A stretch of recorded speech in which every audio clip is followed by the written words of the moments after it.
Well guys, the grind is finally over. I have once again, for my 5th time, achieved the max tier camo in a Call of Duty game, and I think the community really has some mixed opinions about how this one looks in Call of Duty Vanguard. Some people hate it, some people love it. I lean more towards the side of loving it. I actually really do like the way it looks, and not only because it closely resembles a fruit roll-up, but I do think that it looks like a more colorful Damascus camo, and it is pleasing to look at. My only complaint is the game that this camo is in. I wish it was in a game that I would be playing more, because I most likely won't be spending too much more time on Vanguard now that I have completed this camo challenge. So this is going to be somewhat of a short chill video, just kind of going back and reviewing the camo grind for Call of Duty Vanguard. There were some good decisions that were made by Sledgehammer Games for this camo grind, but there are also some things in this game that definitely do not need to be done again, and we're going to go into that. So we're going to go over, I guess what you could say is really a good, bad, and ugly for this camo grind. And there actually is something they did with this camo grind that is really amazing, and it's something I want to see in future Call of Duty games, but we'll get into that later in the video, so please stick around. I think I'm going to start out by talking about something that isn't specifically relevant to the camo grind, but it did definitely have some influence on it, and that is going to be the amount of levels there are per weapon, along with how many attachments there are per weapon. Now, back in Modern Warfare 2019, I thought 55 levels for each individual weapon was a crazy number, but I muscled through it and I got Damascus camo, completed all the weapon levels in that game. But then this year with Vanguard, they had 70 levels, which I actually genuinely thought was just way too much. They wanted to have an abundance of attachments, but at the end of the day, most of them were just so outlandish and had terrible weapon stat trade-offs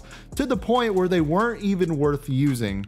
And that honestly goes for probably around 70% of the attachments in this game. This is probably part of the reason why we have to get a new external storage to store every new update in Call of Duty nowadays, because they legit could delete half of the useless optics and attachments and cut the max weapon level in half and made it somewhat of a better experience in Vanguard multiplayer. Now, looking back at the launch of the game, one of the biggest turnoffs right off the bat was the extreme abundance of camo tracking issues. I mean, literally from day one into months throughout the game, literally half of the weapons in the game wouldn't properly track camos, and there's some things that isn't even fixed up to this day. Something that has actually happened to me that absolutely cracks me up is when I was close to finishing atomic camo, I was working on the shotguns, and specifically the Gracie Auto, the semi-auto shotgun.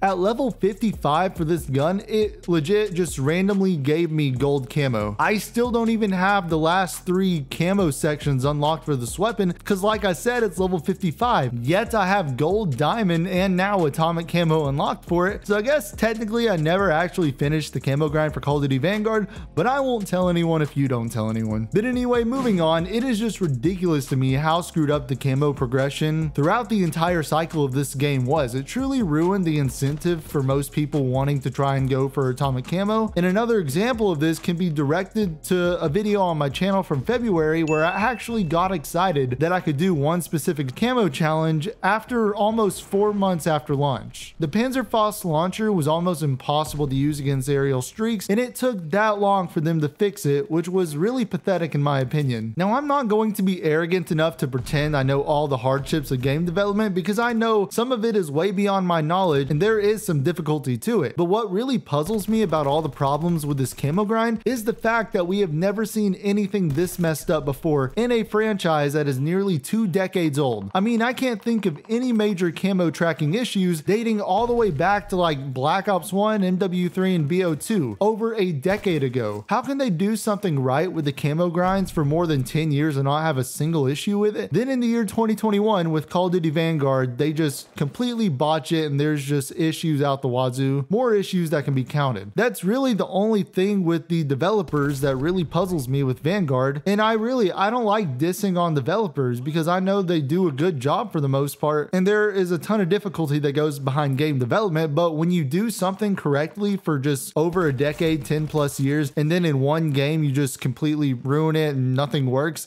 that just really puzzles me, and I don't know what went on behind the scenes to cause this. Now, something that was done a little different this year with the camo grind is attachment specific camo challenges. We've seen this before in a minor way back in Advanced Warfare, I believe, But this year, they really ramped it up and had 3 specific camo sections dedicated to using 3 different attachments on a weapon to do a specific challenge with them, whether it's to get kills without taking damage, get ADS kills, get headshots with specific attachments, and there are a few other ones too. Now, I really do give them props for trying something new, but I think for the most part, most of the community would agree that they weren't terribly fun camo challenges to do and really did not flow well with the weapon progression at all. What I mean by this is that there are a lot of weapons in this game where I would unlock a weapon camo challenge, let's say at weapon level 60, and it would require me to use 3 specific attachments. Okay, but when I start looking for the attachment it wants me to use, I find that I can't even unlock that attachment until weapon level 68, 69, or max level.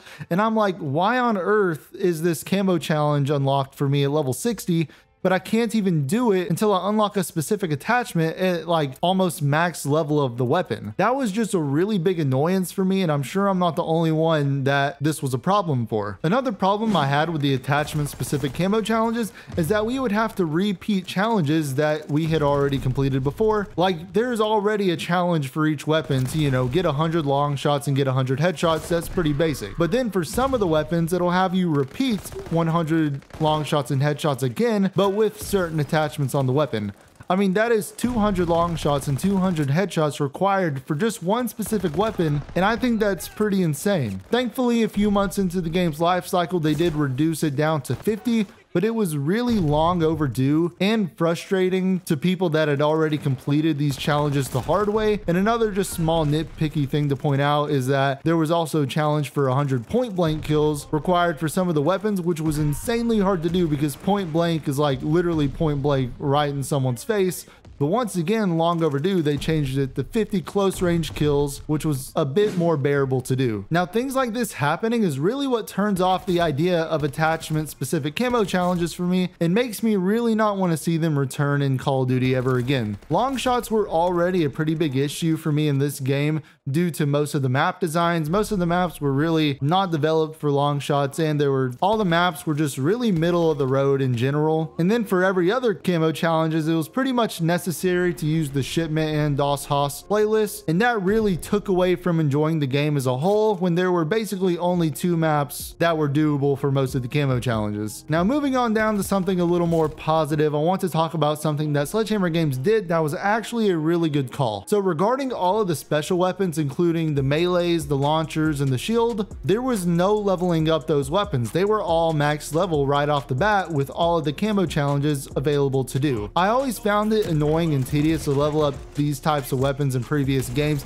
especially considering that, you know, with them being launchers and knives, there were no attachments for them, which made leveling them up just an extra barrier behind already completing the difficult camo challenges. But amazingly, Sledgehammer Games has been the first to get rid of leveling up these types of weapons and let us get straight into the camo challenges. And that was something that was super cool, and I would like this to be a trend going forward into the next COD games here on out. And not to mention, aside from some hiccups with the launcher camo challenges, the melee challenges in Vanguard are probably the most bearable in my opinion compared to every other COD game, and I didn't have as much hatred for completing these challenges as compared to before. But there you have it. That is basically my review of the Atomic Camo Grind. Vanguard honestly probably has my least favorite camo grind in COD history, the worst camo grind in COD history, due to the overplayedness of Das Haus and Shipment, the necessity of those 2 maps, the abundance of camo tracking issues throughout the whole year, having weird attachment problems, too many attachments, and then unlocking attachments at certain levels compared to the camo challenge you're supposed to do it with. Overall, I feel like this camo grind is really just going to be swept under the rug and forgotten after this year. Although I really do like the Atomic Camo, I wish it could have been in a different game that I will actually enjoy playing over time, but unfortunately